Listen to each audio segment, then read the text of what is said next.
Okay, all right. We are up right now. Let's see. Let me check here.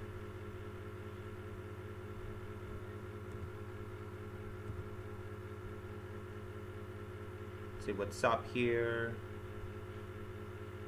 Okay, we live? We live? 1, 2, 3. 1, 2, 3.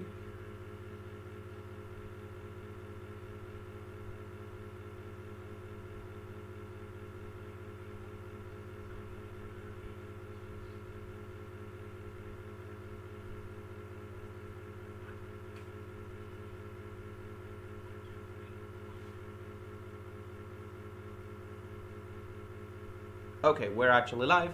Let me send a notice now. Send notifications here on the Twitter or X or whatever. I just like calling it Twitter, guys. So, let's see here. Oh, actually, I should.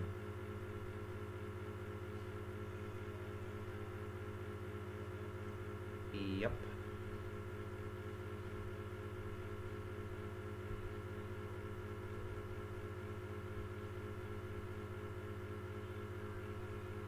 Talk about the Clash. Yep. Okay, we are live now. Okay, we're all set. What's going on, guys? Welcome to another live stream. Today we're gonna talk about the Clash. Like I said in my previous stream that I did, I believe it was on Wednesday or Thursday. I don't know. But yeah. Like I said, this is something I want to try for this year. I'm gonna try and create some new content by way of streaming instead of regular uploads, because it allows me to get this content out faster for you guys. Yeah. So let's get on with it. Let's talk about the Clash, because this week. It was a very eventful. The Clash was very eventful. This could probably be the last time, the third and last time we see the Clash at the LA Coliseum, possibly. Again, nothing has been confirmed yet, but by the looks of it, it looks like NASCAR, they try to go out with a bang. They even arranged for the Mexico series to make, to run their own exhibition race as well, so it was going to be a doubleheader. Obviously, the plans, they didn't come out as I expected, but honestly, to be honest, based on how NASCAR, had to work with and then being on a tight schedule, I feel like they made the best decisions they could, and in the end, I feel the on-track product that we saw on both NASCAR, the Cup Series, and especially the Mexico Series, I feel like NASCAR, honestly, they handled the situation perfectly. Based on what they could have done. So anyways, the weekend started, as usual, Clash just being announced and stuff like that. But as the weekends went on, there were some rumblings that, the Clash, and with the weather especially, how NASCAR is with the weather. Every time NASCAR is in town, there's always a threat of rain. I don't know how they do it. That needs to be studied. And again, I'm not someone who believes in that stuff, but at this point, I just believe it's too much of a coincidence. It's just a running joke around the NASCAR fan base that when NASCAR is in town, Mother Nature, they come with it. Mother Nature is like NASCAR's biggest fan. So, unfortunate, because it led to a lot of people questioning whether NASCAR could do the Clash. And you guys got to remember, this is like a situation like the Chicago Street Course that we saw last year, that in NASCAR postpones the race, that NASCAR, they just cannot postpone the race, because this is not a venue that you usually race at. This is an LA Coliseum, like a special venue. They just paved asphalt on the track. This is not something, a venue that NASCAR owns. This is just something that they have, they come into town for an exhibition race. So, of course, they had to once the report came out that they could possibly, not possibly, it was gonna definitely rain, they had to act like really fast. And even in Saturday night, which was when the race ended up being done, there was still a threat of rain as the late into the night. But anyways, I'm here on the Twitter watching, scrolling through Bob Pockrass's tweets because honestly, first of all, Bob Pockras does a very wonderful job at that. We love Bob Pockras here. But anyways, where should I start with this? Oh yeah. First of all, the weekend of the Clash, NASCAR said that people had purchased tickets, but this was like a few weeks in advance too. At first, this weekend was with the news that the tickets could only be used for the race, and like the heat races that were going to be held behind closed doors. This rightfully so, it pissed a lot, and I mean a lot of people off. And a lot of people, I know I was I'm on the group of people that had the sentiment of, yeah, the Clash is going to be a disaster. NASCAR is just starting off on the wrong path. But then what happened was NASCAR overcorrected. They overcorrected, and they said, you know what? Honestly, we take that back. Let's give free admission to the people for the heat races. And then the people who purchase tickets, they can use that to get into the main event. But the heat races are going to be in for free, like it's free admission. And now, obviously, this was like a huge win. Of course, some sections of the NASCAR fan base were like, "Oh yeah, the stadium is going to be beyond full. There's going to be some people are going to go in just to steal other people's stuff. You know how LA is with the crane rates and stuff like that. Just some angry NASCAR boomers, but." Personally, this was the right choice, and of course there is some theory that I have in my head that NASCAR, they just wanted to mask the prices because they felt that they were not selling enough tickets for like the heat races and the main event, and like the tickets that they bought, that fans bought, were actually for the main event, but NASCAR just didn't warn them in advance. So what they tried to do was try and sell tickets for the heat races separately, but when they realized they weren't selling enough stuff, they were like, yeah, this is not gonna turn out well. So then they just dropped the bombshell. They got backlash, and rightfully so, because this was so last minute. This was like a week or two before the race too. So NASCAR fans were rightfully pissed. They called out NASCAR on it, and now they were like, yeah, the heat races are going to be held behind closed doors. But you will see how with the circumstances that led to the race being held on Saturday night with the weather, you see how that beautifully played out, because on the weekend of the race, like I said, there was the threat of rain, and NASCAR, what they actually did was they moved the race up. What the schedule was originally, the heat races for both the Cup and Mexico Series that were gonna be held on Saturday, like practice, qualifying, all of the heat races, the qualifying, stuff like that, setting up the grid. It was gonna be done on Saturday for both series, and then on Sunday afternoon you had the NASCAR Mexico Series exhibition race, and then on Sunday night you will have the last chance qualifier and then the main event.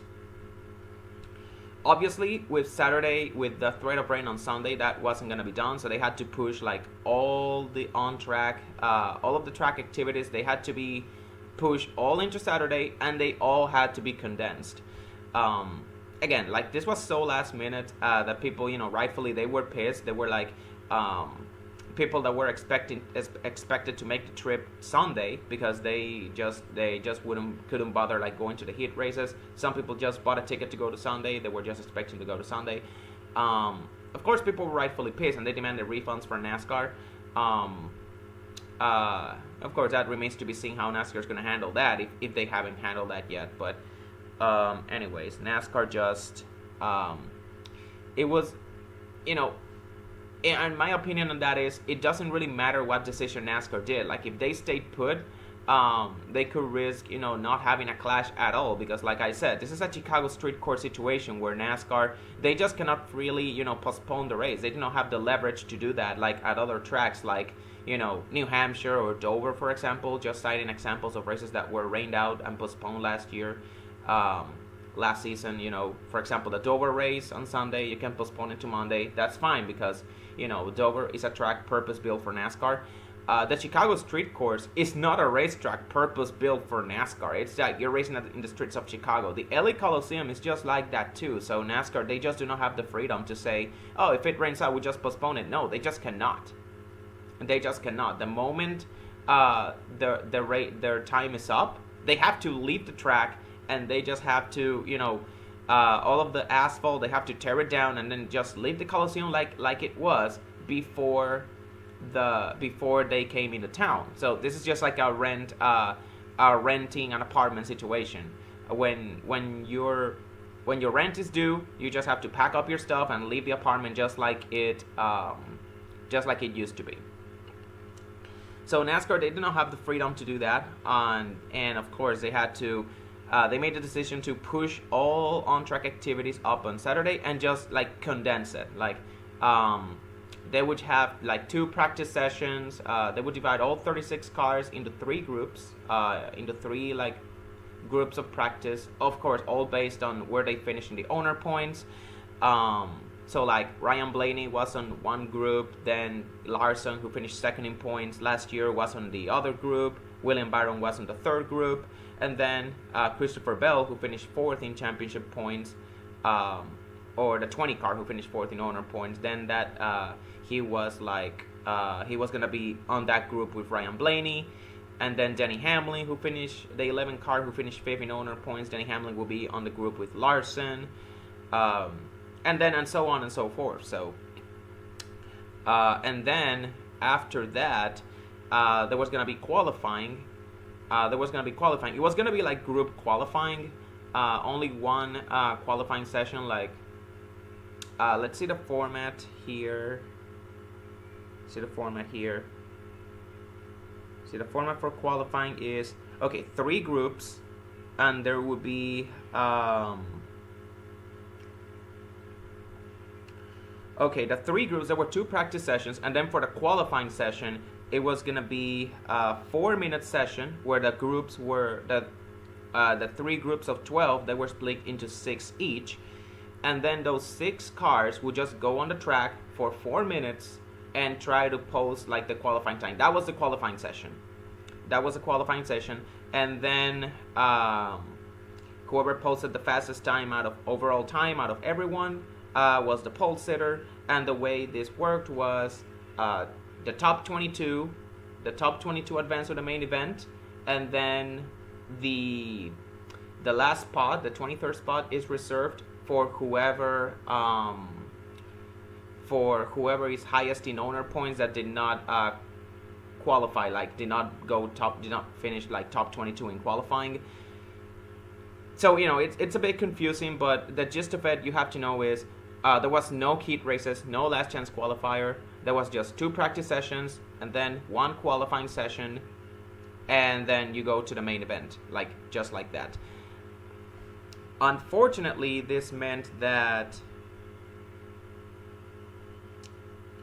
unfortunately, this meant that with the little prep time and stuff, some big names were gonna be left out.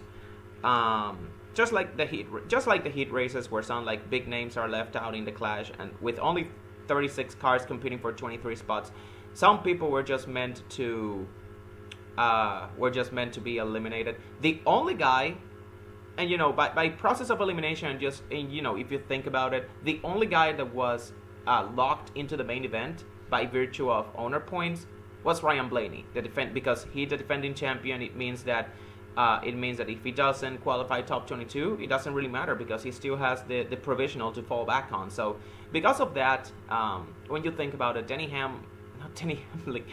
Ryan Blaney, Blaney was the only guy locked in, whether it was gonna be by qualifying or by the owner points provisional. Blaney was the only guy that was locked in. Like everybody else, they had to time their way in. And what Ryan Blaney did was he just on when his time to qualify came, he just he just chilled around. He was gonna start in the back, but what matters is he wasn't gonna use up his stuff. But why would you use it when you're already locked into the main event? So yeah, he was gonna start from the rear of the field because he was gonna be using the provisional. But what this did was it left some big names out that they struggle in qualifying. So you will see here among them Austin Cindric, Eric Jones, Josh Berry, which was surprisingly the only Stewart-Haas racing car that failed to qualify. Like Ryan Preece, Briscoe, and even Noah Gragson, they managed to qualify top 22. Josh Berry did not. Daniel Suarez, Austin Dillon, Chris Buescher, Christopher Bell was the big name, the biggest name. Harrison Burton, Kaz Grala, Daniel Hemrick, Carson Hocevar, Zane Smith, Josh Williams. That's the full list. So it was 14 guys actually 13. 13 guys that failed to qualify. Blaney would have been among that group if it wasn't like the defending champion. But yeah. But by simple logic, when you think about it, the defending champion is always locked into the clash, and this is always a trend. This is always a trend when it comes to formats like this. When you realize that you have a high chance of getting locked in, or you've just locked yourself in, anyways. You're just gonna pace around, and then you're just gonna save your stuff for the main event. This is obviously a smart move. I'm not against it, but it also means that somebody else is gonna get eliminated that could have needed a provisional. In this case, Ryan Blaney being the defending champion and not qualifying top 22 means that Christopher Bell, Chris Buescher, those guys are out. Even though they could have used a provisional as well, they were in good position, but then again. Really disappointed by Christopher Bell because he was the guy that I had picked for to win the 2024 title. Again, this is an exhibition race, but not off to a good start. Anyway, so Denny Hamlin, speaking of Joe Gibbs Racing, Denny Hamlin was on the pole with Joey Logano in second, Ty Gibbs, Alex Bowman in row 2, then Kyle Busch, William Byron, Ross Chastain, Larson, Bubba Wallace, and surprisingly Justin Haley. He qualified 10th on the Rick Ware Racing car. Tyler Reddick, the guy that I actually picked to win, and again, this is something that I struggle a lot with. Like I went back and forth on who I should pick to win to win the Clash. Some guys that I had in mind were Kyle Busch, Logano, Larson, Ryan Preece, Austin Dillon. Those were like some guys that I had in mind. In the end, I decided to go with a bit out of left field pick, but I also wanted somebody that I knew would be really good on short tracks. I decided to go with Tyler Reddick. Overall, Ryan Preece, who did very well at the Clash last year, he qualified 12th. Other guys that made it in: Keselowski, Chase Elliott, McDowell, Todd Gilliland, Corey LaJoie, like I said, Noah Gragson, who was a pleasant surprise. John Hunter Nemechek as well made it in. Not Eric Jones. The fact that he made it over Eric Jones was pretty surprising. Briscoe, Corey LaJoie, Stenhouse, and finally your defending champ Ryan Blaney, who got in by way of the provisional. And that was your 23 car field. So, the race begins. Anyways, the race begins, and immediately, it's just the first half, and basically the entire race was just a Joe Gibbs Racing domination between Ty Gibbs and Denny Hamlin. Hamlin, I believe he led like the first 20-something laps. Well, it was actually Logano who got the jump on Hamlin for like 2 laps, and on the outside lane. And him and Ty Gibbs, they were the only 2 drivers, I believe, that could make the outside lane work. I believe Hamlin tried to go the outside for some points at some parts during the race, but most of the passes were done on the inside. But on restarts, Logano and Ty Gibbs, especially Ty Gibbs, he was the guy to beat for for the majority of the race. Ty Gibbs was the guy to beat. Um, him and Ty Gibbs, they managed to get. They were the only two guys that could make the outside lane work. It seemed like. But yeah, like I said, the first half was pretty uneventful. It was just Hamlin and Ty Gibbs just dominating.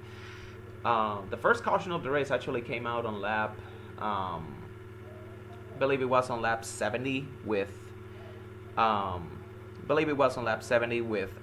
Gilliland's spin. But up until then, it was just Ty Gibbs. And the way I looked at it, this was just like the most dominating stretch I've seen out of a driver in the Coliseum. Like, I had never seen a driver pull out to that huge of a lead in the Coliseum. I know it was like a 1.5, 2 second lead. The ticker will say that, but on a track like quarter-mile track like the LA Coliseum, and the speed that these cars are going to, like, the most speed you carry going to the corner of this flat track is like 90 miles an hour. 2 seconds on that track, like, that is just way too much. Like, Ty Gibbs was just wrecking the field. Not really wrecking, but he was just blowing the field out of the water, just putting on an absolute clinic out there. And this, once again, just a preview of what's to come, because Ty Gibbs is going to be one of my drivers to watch for this season. I do believe he's going to have he's not only going to avoid the sophomore slump, but he's going to have an amazing second season. I do have him winning his first career race this season too. And by the looks of it, it could very well come at a short, flat track like New Hampshire or Martinsville, because Joe Gibbs Racing, that is their wheelhouse. And, you know, it just definitely showed. Like, one of my thoughts, when I tweeted out my thoughts on the first half of this race, I said it very well. That Joe Gibbs Racing, they still look sharp on the short, flat tracks, and it's honestly surprising. I know it was just two drivers like Denny Hamlin and Ty Gibbs, but Truex is not too shabby on those types of tracks either, and neither is Christopher Bell. I mean, Bell, before last year, he had some like crazy streak at New Hampshire where he was finishing like top 2 on every single race, whether it would be Trucks, Xfinity, or the Cup Series. But anyways, as for the Fords, Logano, he was the only guy that was like carrying the torch for Ford, at least as the first half goes. Obviously in the second half, Ryan Blaney also came into his own. But speaking of Ryan Blaney, he was almost a lap down at some point. That was just a byproduct of him just starting on the back. It's very hard to pass, especially on short tracks, especially with this Gen 7 short track package. But yeah, Blaney was a lap down at some point. Keselowski, he almost fell a lap down. Noah Gragson, I believe he was put 3 laps down. He started off pretty decently, and then he just, in the long run, he just fell off a cliff. Ty Gibbs was just running circles around him. And of course, the first caution of the day came by way of Todd Gilliland, another Ford driver, just losing control, entering a corner, and just smacking the car. And that was a DNF, I believe, because ruptured toe link, I believe. I don't know. But anyways, the first half, that caution and the fact that no laps, only green flag laps count, this meant that, of course, we were going to have the first half of the race was going to end on a sprint to the finish. And, you know, Ty Gibbs, he got the jump on because Kyle Busch, I believe he was running right behind him, like he was running second on the inside. He took him and Joey Logano 3 wide. Of course, Logano, like I said, he managed to hold the lead on the outside lane. Him and Ty Gibbs were the only guys that could actually hold their own on the outside lane, he managed to hold off Kyle Busch. Ty Gibbs, he fell down to third. And then another caution came out, unfortunately, right before the first half ended. A caution came out. This forced another caution came out. I don't know who spun out.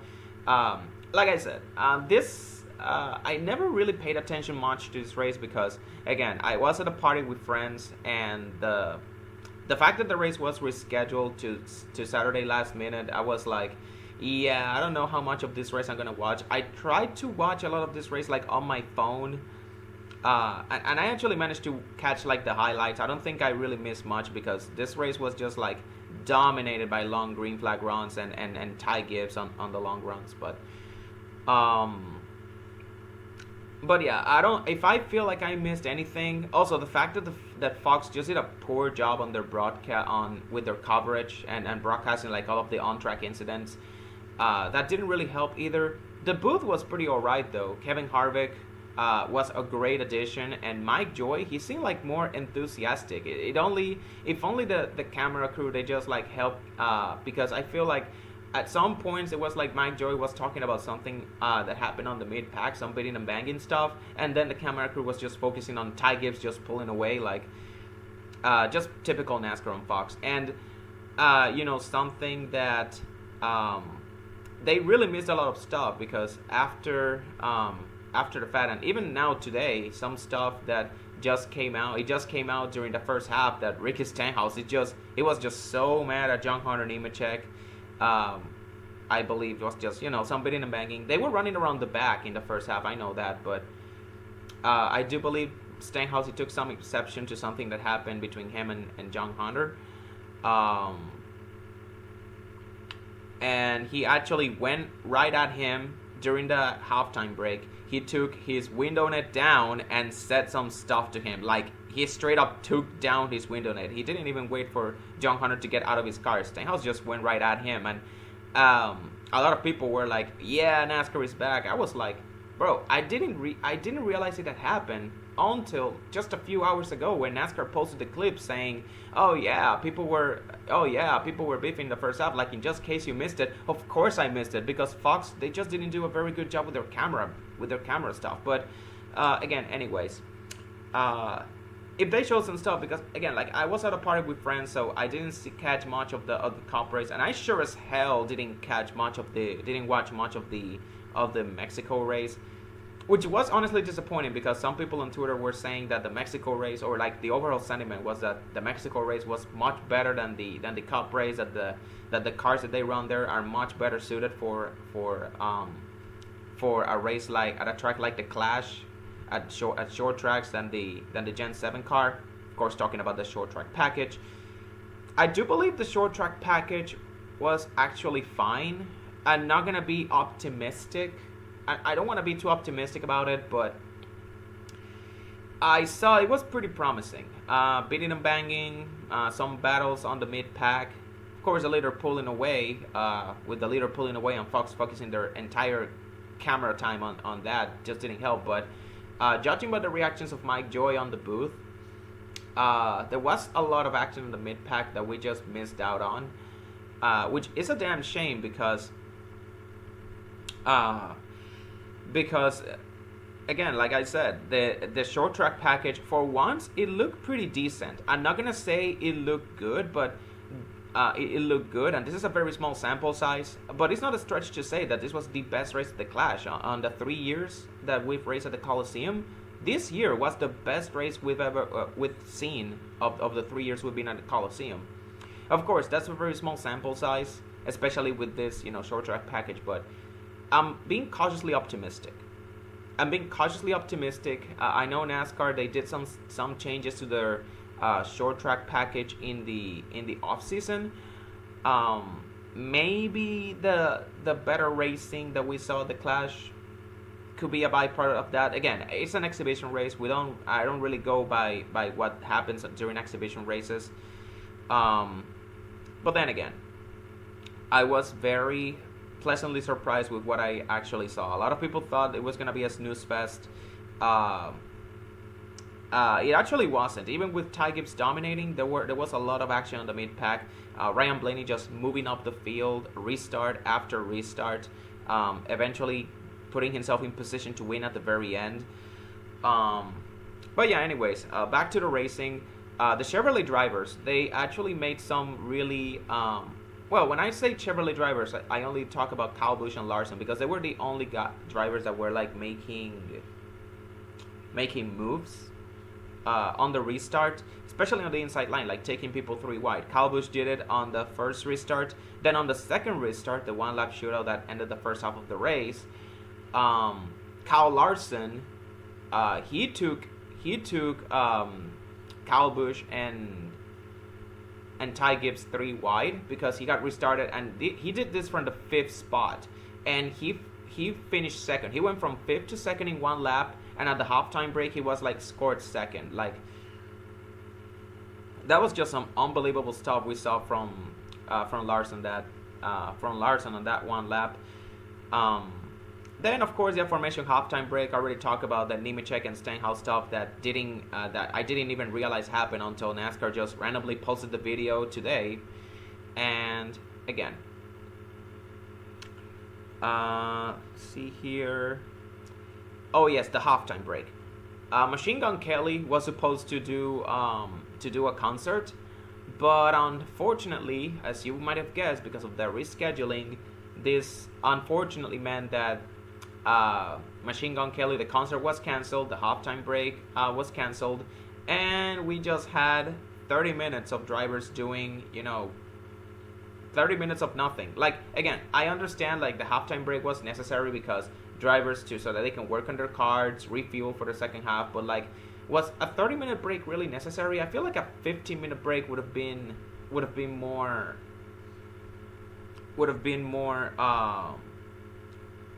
more appropriate. Again, I don't know if the halftime break was actually reduced to 15 minutes. Again, I didn't pay attention much to the race. Like I said, I was at a party with friends and I had to watch this race from my cell phone on some wonky live stream. So let me see here.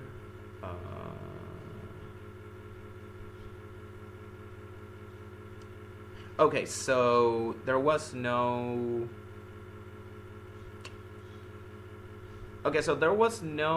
indication that the race was okay, so I don't see there was any indication that the race that the halftime break was shortened, so we still had 30 minutes.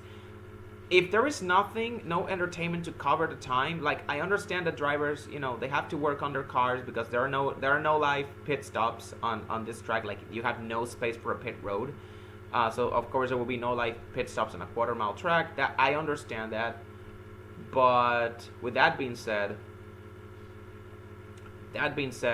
30 minutes is just way too damn much. Like, I feel like with 15 minutes, I feel like you can work on the car. You have more than enough time to like work on the car and make some general adjustments and stuff like that.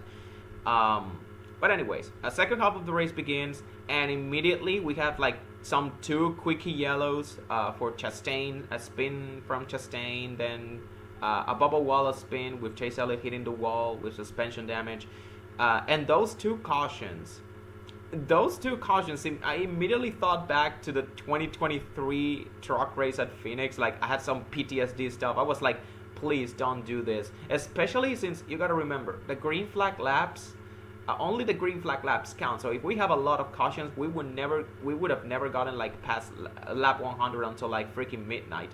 And you guys gotta remember, even on Saturday night, there was still a threat of rain late into the night. So if this race dragged on like a lot, we would have ended with a rain-shortened race, and then who knows what would have happened with the Mexico race, because there was the Mexico race right after. So I really feared for the worst for a moment, but thankfully it was just me being scared. After that Bubba Wallace Chase Elliott incident, the next green flag round was, again, just like the first half. Ty Gibbs just putting on a clinic. Up until 10 laps to go, I thought at first the caution would come out with Justin Haley having, like a mechanical issue. He was slow on the track. At first, I thought he hadn't made it over to like the infield pit road. He just barely made it, thankfully. And then the caution came out. I thought the caution at first was for Justin Haley, and I was a bit confused, but then I realized no, it was because of an on-track incident. Chastain spinning McDowell out.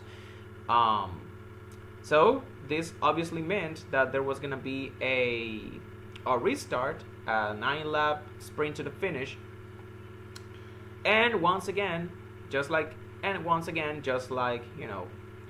just like we expected, Ty Gibbs on the restart, he gets taken 3 wide. Something that I saw throughout the race was that Ty Gibbs, he didn't have the best short run car, but he was really good on the long runs. He got like the best long run car. On the short runs, not really, because he got taken 3 wide by the car behind him, and he always restarted on the inside lane too. At first I was like, why cannot Ty Gibbs, something that could have been, easily avoided, something that I, at the moment thought was like, why doesn't Ty Gibbs restart on the outside if he runs the outside lane so good? But then I immediately thought, Logano would have gotten taken 3 wide anyways, and Ty Gibbs would be way outside. He would have to check up, would lose a lot of spots, could have gotten put in the wall. So again, just a compromising situation to be in when it comes to restarts when you are the leader. You need to have a good restart, otherwise you're going to get taken 3 wide by the guy right behind you. In this case, that's exactly what happened, because Denny Hamlin, who after Ty Gibbs took the lead from, Hamlin had a very interesting race. He after starting the race from the pole and battling with Logano for the first couple of laps, he led for like 20-something laps, then he lost the lead to Ty Gibbs, and then he fell down to like 7th. I don't know if there was some contact or he just went wide. I know Hamlin had like some, brake, some locking the brakes issues a lot. Like there was a lot of smoke, especially towards the end of the race. I saw Hamlin like locking the brakes up a lot. I don't think it meant to affect him, but something happened to Hamlin in the first half that caused him to fall down to 7th. But he quietly made his way back up, just like Ryan Blaney. He quietly started making his way back up through the field. And then with 10 to go, or 9 to go, he made his move on Ty Gibbs and restarting 3rd, just like Kyle Busch and Larson had done in the first half. And he actually makes a stick and he takes the lead. And that ended up being the move of the race because, spoiler alert, Hamlin ended up winning. But it didn't come easy, because if you guys got to remember, only laps under green count. And just as Hamlin had taken the white flag and he was on the backstretch on his way to turn 3 for the final set of corners, Ty Gibbs gets spun out after a bump and run, I believe. Ty Gibbs was trying to chase Hamlin down, but unfortunately he just could not. Hamlin just had he just didn't have the speed yet. Like I said, Ty Gibbs had a better long run car, but Hamlin on the short runs, he had the better car than Ty Gibbs. There were several guys that I feel like had a better short run car than Ty Gibbs. So with 9 laps to go, I just knew if Ty Gibbs lost the lead, he was not gonna win that. He was just not gonna win that race. Again, which was really unfortunate, because Ty Gibbs had the best car that race. But I would say more specifically, he got the best long run car. Like a lot of drivers had a better short run car than Ty Gibbs, like Logano, Hamlin, Kyle Busch, Larson. Of course, with Kyle Busch and Larson, they just never had the. Of course, with Kyle Busch and Larson, they never led laps. But Logano and Hamlin, with Logano and Hamlin, it was pretty evident that they were better on the short run than Ty Gibbs. And unfortunately, after losing, after trying in vain to chase down Hamlin, Ty Gibbs starts losing spots. He eventually gets bumped out of the way by Joe Logano, and he gets spun by Kyle Larson on the last lap. And because only green flag laps count, this meant that basically the race must end under green. So we have another 2022 All-Star race situation. All-Star race situation where the race has to end under green. It doesn't really matter if the leader takes the white flag. The leader has to take the checker flag under green. Like, it's not like if the leader takes the white flag, next flag ends the race. No, the race has to end under green. The leader has to take the checker flag under green in order for the race to end. Which, again, it's a very stupid rule, but fortunately, the drivers, they kept it clean for 2 more laps. The race ended after just 1 overtime attempt. Kyle Busch, he tried to make his move on Hamlin, tried to take it 3 wide, but Hamlin just had a great launch. like I said, he had a better short run car than Ty Gibbs, and this is something that that really hurt Ty Gibbs in the end. It was his lack of short run speed in especially in late race situations. Hamlin, great launch. The moment Hamlin entered turn one with having already cleared Ryan Blaney and with Kyle Busch, like 1 to 2 car lengths and a half over Kyle Busch, if we're being honest. That's where I saw, like, Hamlin won the race, and he won it pretty handily. Gotta say, shout out to Hamlin. Netflix star, like some people say it, because if you watch like NASCAR, the new Netflix series, the first episode, it really put a lot of focus on Hamlin, and which is why a lot of people say, yeah, Netflix. Oh, then the guy from Netflix won the Clash. But yeah, it's honestly pretty fitting too, because the guy that was the focus, that was one of the main focus for the first episode of that Netflix series, that he goes on to win the very first race of the 2024 season, just a week after that, or not even just a week, like less than a week after the episode airs. Yeah, it's of course gonna bring new eyes to the sport. So this was really overall a really good weekend for NASCAR. Hamlin wins. It's his 4th Clash win too.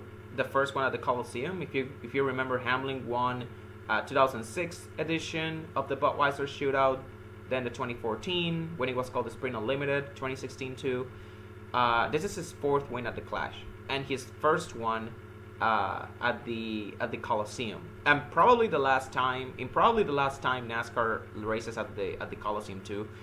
So now we look through the finishing results here. Let me pull up the finishing results here right up real quick. See here. Ah, shit, mine doesn't want to open on my laptop. I guess I'm gonna have to do it from the app on my phone, honestly. Okay, so Hamlin won. Kyle Busch finished 2nd. So if you're counting at home, this means that Kyle Busch has finished 2nd, 3rd, and 2nd on the three years that the Clash has been run at the LA Coliseum. I don't know. I don't care that he didn't win a race at the Coliseum. If this is the last time we race at the LA Coliseum, Kyle Busch has got to be the greatest driver at the Coliseum. He got a really good stretch, like 2nd, 3rd, and 2nd at the Coliseum. Blaney finished 3rd after starting deep in the field, which really shows that, you know, saving his stuff for the main event, it was the right call. He didn't have the best short run car like Logano had, but on the long run, he was a pretty sneaky good long run. He had a pretty sneaky good long run car. Like, if he started up front, I believe he would have been up there competing with Ryan Blaney for the win if the race ended on a long green flag run. Like, Ryan Blaney also had a good long run car, like Ty Gibbs, but unfortunately, because he didn't start up front like the 54, we didn't get to see it. Logano finished 4th. Again, another solid showing. Like I said, he carried Ford for most of the first half of the race. Like, for most of the first half, the only Ford that looked good was Logano until, you know, Blaney got into the picture. Then Larson 5th. Then Bowman in 6th. Chase Briscoe, Keselowski, Truex, and Byron finished 10th. And as you will see, because of Ty Gibbs basically dominating the entire race, how many cars finished on the lead lap? I feel like only 13 cars finished on the lead lap. The app doesn't really show it here. Okay, I'm gonna have to look at the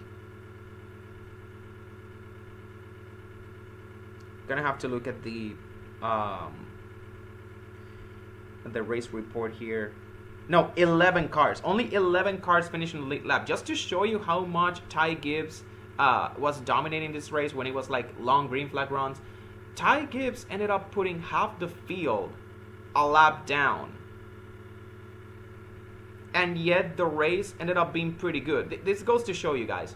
One guy dominating doesn't really make this race a snooze fest. There were still like great battles on the mid pack, and this was honestly a pretty decent showing for this short track package, for this new short track package on the Gen 7 car. It was honestly a pretty decent showing. Again, I'm not gonna say that this short track package is gonna save NASCAR short tracks, or the short tracks are gonna have a comeback, but again, like I said, being cautiously optimistic about that. But I saw some promise out there.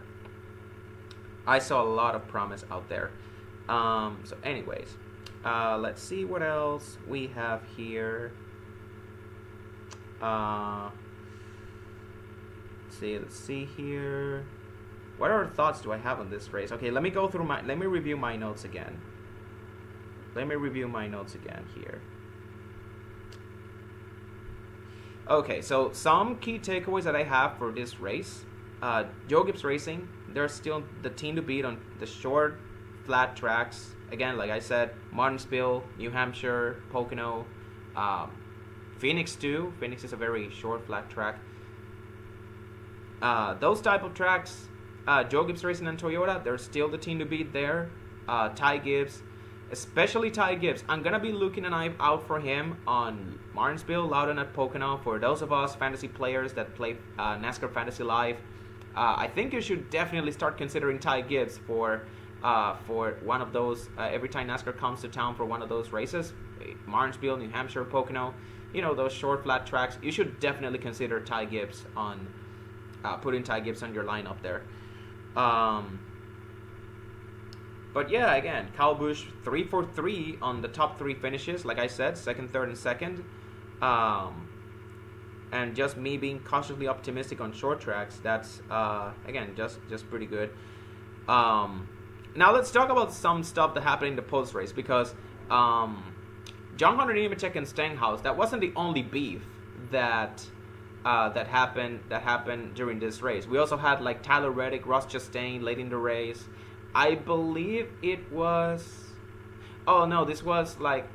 I believe this was like after the race. I don't know, because I know that on the last lap. Now that I think about it, again, I wasn't paying attention to this race much, and this is like stuff that's coming back into my head. I'm sorry, but yeah, on the last lap, like coming off of turn 4.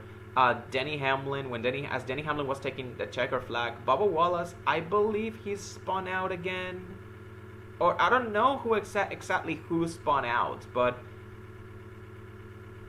I believe it was Bubba Wallace. Let me check here. Yeah, it was. Okay, it was Bubba. Oh, it was Bubba Wallace. Yeah, because he was. Yeah, I believe he was on the lead lap. Yeah, I believe he was in the lead lap. When that last overtime restart happened. Yeah, because Bubba Wallace spun out, Reddick and Chastain made contact at the end of the race, and then Ross Chastain came back right after the race was over on the cooldown lap, and he just slammed Reddick in the wall. Again, Chastain was low-key a menace in that race, because he also brought out the caution that caused that erased Ty Gibbs' big lead, like late in the race with trying to go. He was him who spun out McDowell too. So Chastain was a low-key menace on that race too. Let's check here. But yeah, we had Reddick versus Chastain. We had John Hunter Nemechek versus Stenhouse. But the big one was Joey Logano versus Ty Gibbs, because if you remember, late in the race, with like 5 to go, Ty Gibbs started falling down after failing to catch Hamlin for the lead. He got passed by Kyle Busch for second. Ryan Blaney passed him too. Then he settled back and forth. It looks like Logano might have gotten into the back of him.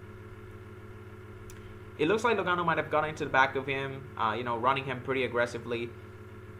And then that is when Ty Gibbs got spun out by which led to Ty Gibbs getting spun out by Larson the very next lap. So that's So I believe Ty Gibbs took exception to that. And then Logano, I believe Logano just came over to apologize, and then Ty Gibbs just called him out and said, "Yeah, I've heard that stuff before." And this is just something fascinating, because like I said, Joe Logano, this is another Joe Gibbs Racing driver that Joe Logano is just gonna start another beef with. If you remember, Matt Kenseth was the first one. I mean, Tony Stewart too, if you want to count like former Joe Gibbs Racing drivers. He also started a beef with.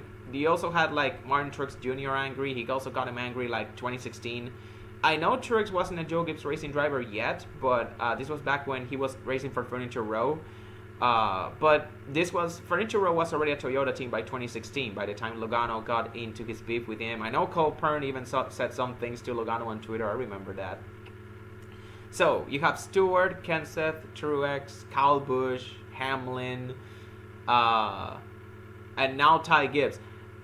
I know I may have forgotten somebody, but that's 6 drivers at the very least that Logano... 6 drivers that have driven at some point in their careers for Joe Gibbs Racing, or that have driven for Joe Gibbs Racing by the time Logano started, made them upset.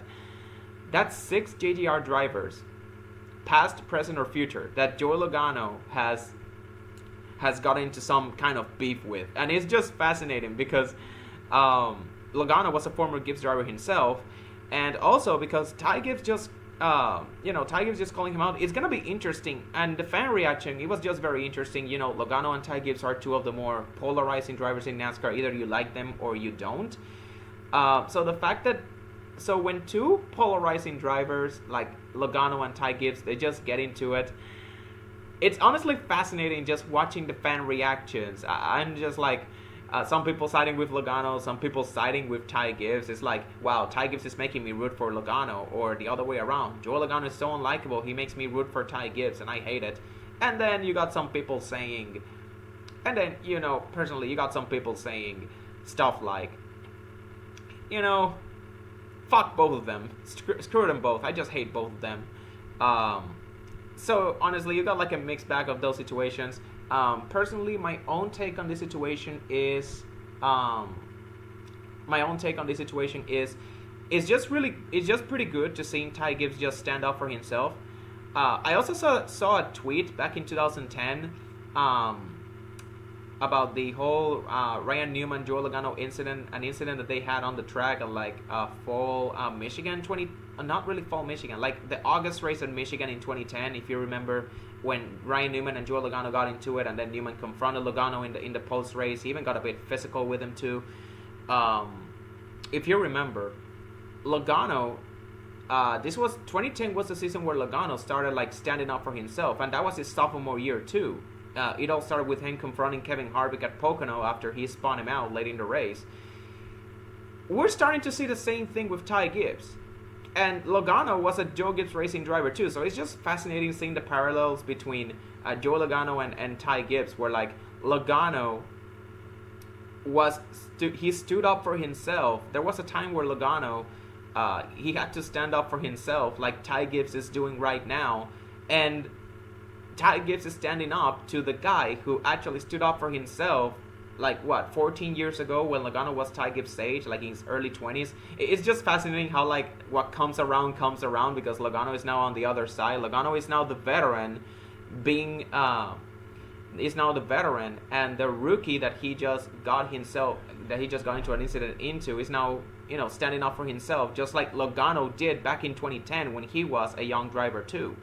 And this both happened in their sophomore years, like 2010 when Logano started, standing up for himself against Harvick. That was his sophomore year. This is the start of Ty Gibbs' sophomore year, so it's gonna be interesting to see if this, this rivalry just boils over. I'm pretty sure it will, because Logano has a history with Toyota drivers, particularly Joe Gibbs Racing drivers. Logano has a history. Also, the fact that we are expecting. The fact that we're also expecting like Logano to bounce back, because this is like even year Joey Logano. Every time, 2016, 2018, 2020, 2022, 2024, like all of those years, Logano is always a contender at some point. Like, and I do expect that too, because it's a trend at this point that Logano is going to have like a bounce back year every time the year ends in an even number. I do expect that from Logano, and I also expect a breakout season from Ty Gibbs. So if both of these drivers, if both of these drivers make it to the playoffs and there's still bad blood between them, sparks are gonna fly come playoff time. Maybe I'm just getting way too ahead of myself, but again, this is just the Clash just gave us a preview of what's to come this season with all of these rivalries, short track action, maybe the short track package being finally, being finally put in, not fully fixed, but like on the right track, because again, like I said, this race was pretty decent for like short track racing standards, and that was not even the best race of the weekend, because right after the Cup race we went straight into the Mexico race. And again, like I said, I was at a party with friends, like I was not paying attention much to that race. Like my attention to NASCAR like just dwindled after the Cup race ended. But honestly, like in my opinion, looking back on it, I probably should have paid a bit more attention to the Mexico race, because holy shit, I watched some of the highlights, and these cars are just better suited for a track like the LA Coliseum than the Cup Series cars are. You can say anything about the short track package, or how the cars they resemble the Gen 4 cars of old a bit more. Whatever the reason is, the Mexico race, that NASCAR Mexico race, it really delivered, and I'm really happy that NASCAR is actually making an effort to push their other series to on a broader scale. Even if the race was like broadcast on FS2, it doesn't really matter. The fact that the race was still broadcast live on a network that it has never been been on before. NASCAR Mexico races, I don't know if this is like the first time a NASCAR Mexico race is broadcast to an English audience, to an USA audience. But still, I was really pleasantly surprised. And this is just, again, a reminder that NASCAR is not just about the Cup, Xfinity, and Truck Series. I know those are like the only 3 series that I talk about on this channel. But I also watch other racing series and other NASCAR series, and also other motorsport series. Like I watch Formula One, IndyCar. I also, back in the day, used to watch DTM, but from time to time, I have also watched some Mexico series, because that's a series where drivers like Herman Quiroga and Daniel Suarez, that's where those drivers came from. So of course I was gonna pay attention to the series that that those drivers came from. So again, like I said, it's just it was just pretty surprising to see the Mexico series just put on a better show than the Cup cars. And again, and the coverage that Fox brought, it was actually pretty better. It was just like almost night and day between the Cup Series race and the Mexico race. Like the broadcast in Fox for the Mexico race, it was just more engaging than it was for the Cup race. It's just so crazy how Fox, they for the Xfinity series, they always put out like they just put out a better product for the Xfinity series broadcast wise than they do for the Cup series, and they do the same for the Mexico series. Like it's just honestly crazy at this point. But yeah, Daniel Suarez won that race too, which not bad considering that he failed to qualify for the Clash, for the main event. So good for him at the very least. Him defending his status as a Cup driver, and also the fact that he won on that sick Quaker State paint scheme on Trackhouse. Again, just some good stuff coming. Overall, it was a very good weekend from NASCAR, all things considered. And the fact that it started raining right after the Mexico race ended too. I know Jeff Glock just tweeted a picture of like quiet track with some rain. Yeah, it was a quiet track and also a very wet track. So I'm just so glad that NASCAR finally got this weekend out of the way, because if they stayed put and the race was held on Sunday, I don't know if we would even be racing at all. We could still be, waiting for the race to happen. At least we finally got the Clash out of the way, and we just now have like we can just turn our heads onto Daytona to the real start of the season, when the season will really start. So overall, The Clash was pretty good. Dare I say it, the best week, the best edition of the Clash at the Coliseum. But what the future holds is pretty interesting, because I have heard some rumblings that NASCAR is looking to move away from the LA Coliseum. And my response to that is like, finally, because I never looked at the LA Coliseum as like a long-term thing. I've always wanted the Clash, and I know I have always said this in the past. My ideal scenario, the ideal scenario for me for the Clash, the ideal scenario for me would be just the Clash, make it a rotating race, like every year you raced at some random local short track, like I don't know, Kern County, for example, Orange County, I don't know, just these are just some short tracks that I have,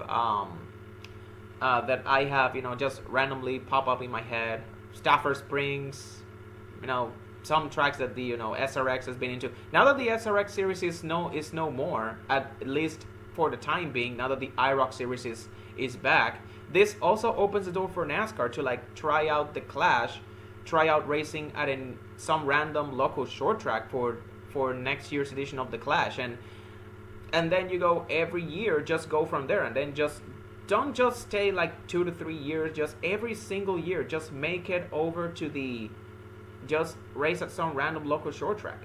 And NASCAR, especially with those last minute changes that they have made now, it shows that they have a precedent. It just sets a precedent for NASCAR to just make some more like short-term decisions in the blink of an eye. So who's to say that one year they don't race at like Stafford Springs, and then the other race they go back to the California area and they go race at Orange County, for example, and then they race at they race at other local short tracks, because again, this will also bring like a grassroots feel to the sport, and they just it's gonna be a treat for new and older fans alike.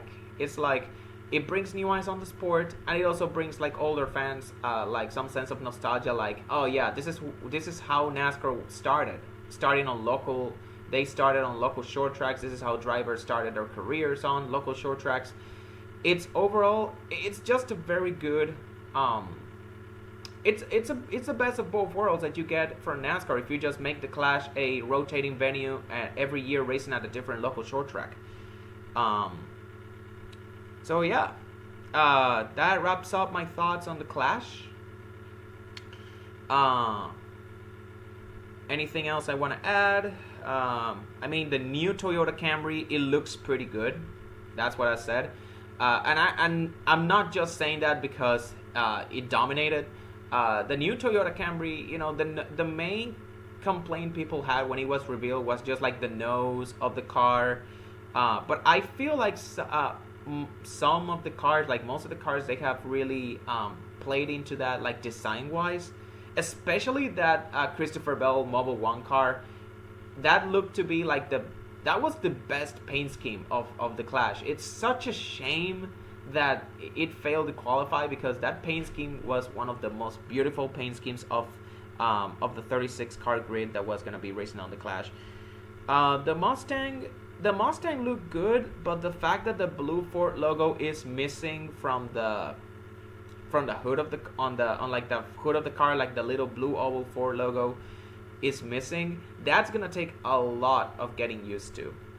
It's gonna take a lot of getting used to, because I have always, ever since I started watching a NASCAR fan, I have always looked at the blue Ford logo to identify the car as a Ford. So again, it's definitely gonna take some getting used to, but the Ford